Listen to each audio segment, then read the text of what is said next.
So, Bruce Lee, you tell me, what does that mean to you? Well, you know, Bruce Lee, to me, if I look at it at a standpoint of where we're at in mixed martial arts right now, I truly believe that he's the founding father. You know, he was the original martial artist out there that brought in the ideas of cross-training and got rid of those traditional values of, you know, you do karate, you can only do karate. You do kung fu, you can only do kung fu. And he started to cross-train with things like jiu-jitsu, a lot of wrestling, you know, and not only just his Jeet Kune Do, which, you know, ultimately became mixed martial arts, but his styles of kung fu. So to me, he's the founding father of mixed martial arts. He's that guy. Cool. Now you're a well-known trainer and you've trained so many professional athletes. Now during your training and whatnot, has Bruce Lee impacted you or influenced you for you training your guys? Absolutely, 100%. There's one philosophy that you'll hear many times from Bruce Lee, and that's called economy of movement. And it's a big belief that he had, and you know, being able to flow and to move, but not overexert yourself when you're in the fight. And it's something that I tell my fighters, and I remind my fighters all the time of. You know, to go out there, work hard, but still understand. Just because it's a 5-minute round doesn't mean you have to fight for 5 minutes. It's economy of movement. Pick your spots. Do damage when it's time to do damage. Okay, cool.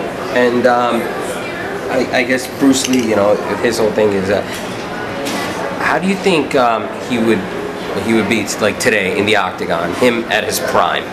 Well, I mean, if you take our sport in the last 10 years, how much has evolved, our sport in the last 5 years, it's hard for me to say, you know, Bruce Lee would, you know, what level he would be at in the UFC or in the octagon. You know, it's a different time. It's a different beast where mixed martial arts is now.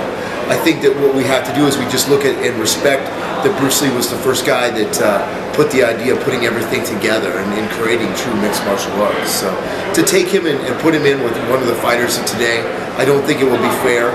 But at the same time, I don't think that takes anything away from who Bruce Lee or what Bruce Lee did. Okay, very nice. And Dana White said he is the father of MMA. Do you agree with that? Yeah, absolutely. Bruce Lee is the founding father of mixed martial arts. He is the guy who, you know, again, started to mix everything together: boxing, kickboxing, wrestling, jiu-jitsu. You know, and it was just it was something a vision that he saw. And here we are today, you know, in a world of mixed martial arts where it's not only a very important part of many of our lives, but it's the fastest growing sport in the world. Cool. If Bruce was here today, is there anything you would say to him? If I got to meet Bruce Lee, I think the first thing I would do is thank him. Thank him for not only giving me something to have true passion for, but giving me something that I could pass on and become a master of. You know, just to learn that you know, such a great person, one person can impact so many people's lives, has given me the drive as a coach to, you know, to go on and to strive to be one day maybe the next Bruce Lee.